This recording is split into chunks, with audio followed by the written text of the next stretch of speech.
All right, so we're talking about plot today. I've been reading for Richardson Reads last week the book Brave, okay? It's by the same author as Awkward. It's a graphic novel.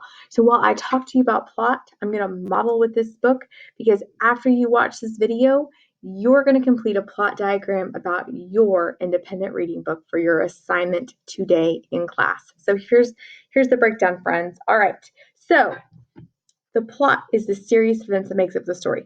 History has a plot. Your life has a plot. The daily events in your life have a plot. And so how that works is when you think about a plot diagram, you've heard this called the plot roller coaster, the plot mountain, whatever you want to call it, all means the same thing. And when we're talking about plot, it always starts with the exposition. And the exposition is when the problem is introduced. And then it's that we start to see the what happened there?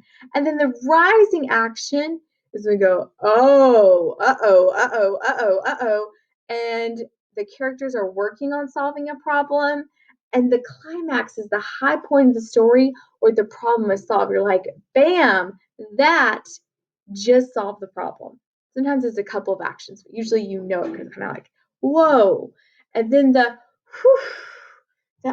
everything's resolving and working out. That part's known as the resolution or the solution, where all those loose ends are tied up. So now you are going to be filling out today your own plot diagram, okay? You're going to tell me the title of the book. So the title of my book is Brave. And the author, and see if you click right here in the box, it'll let you type, is Alana. And then, let me move my face. You can type in these boxes, okay? They're just little text boxes there. If your text boxes disappear, you can go back up here into Insert Text Box, and you can draw a new one to type in if you accidentally delete them. So Insert Text Box will be your saving grace. So then you want to think about the exposition. What happens at the beginning of your story? Now, I'm not finished reading Brave yet, so I can fill in almost all the boxes, but in my resolution box, I'm going to put a note and say, Miss Pineda, I don't know that resolution yet because I'm still reading. So if you just started a book, you're going to need to do it about the last book you read. But if you're almost finished, like I'm almost done with this book, you can go ahead and do it on that book. Your choice. I'm going to trust your seventh grade judgment. So the exposition in the beginning of the book, we learn that our main character, Jensen is his name.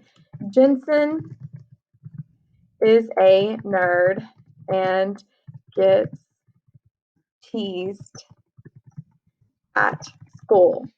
The rising action is Jensen tries to make friends and fit in, but he is being teased by other students. All right. And the climax that everything comes to fruition is when Jensen realizes that he is being bullied and that bullying is a problem at his school. Now, I'm in the falling action part of this, and so I'm going to say the falling action is that he wants to change the culture at his school. But I may need to come back after I do some more reading today and update that. And once I get to the end, I'll put in the resolution. So I'm going to say, I'm getting my resolution box. I'm going to say, note, I am still reading this book. I'll update that. You're done. So I can't wait to hear about your independent reading books. I even postmarked with some little post-its in here about the spots in my book where I saw the exposition rising action. So if you have post-it notes at home or you want some from me, I'm happy to share if that will help you go back and track your thinking. I marked some of those moments. Keep your answers in your boxes to 1 minute, and I can't wait to read about